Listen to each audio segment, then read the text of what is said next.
গাজীপুরের কালিয়াকৈর উপজেলার সিনাবহ বাগাম্বর এলাকায় বন বিভাগের জমি দখলমুক্ত করতে উচ্ছেদ অভিযান পরিচালিত হয়েছে।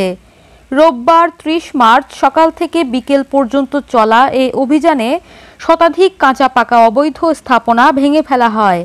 ঢাকা বন বিভাগ ও কালিয়াকৈর উপজেলা প্রশাসনের যৌথ উদ্যোগে পরিচালিত এই অভিযানে নেতৃত্ব দেন উপজেলা নির্বাহী কর্মকর্তা ইউএনও কাউসার আহমেদ। দীর্ঘদিন ধরে সরকারি জমি দখল করে বসতি ও দোকান নির্মাণ করা হলেও প্রশাসনের একাধিক সতর্কতা উপেক্ষা করে দখলদাররা জায়গা ছাড়েনি।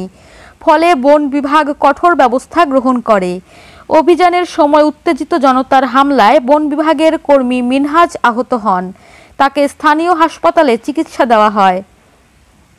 অভিযানে বন বিভাগের কর্মকর্তা, আইনশৃঙ্খলা বাহিনীর সদস্য ও স্থানীয় প্রশাসনের কর্মকর্তারা উপস্থিত ছিলেন। সংশ্লিষ্ট কর্মকর্তারা জানান, পুনরায় দখল রোধে জমিতে নজরদারি বাড়ানো হবে।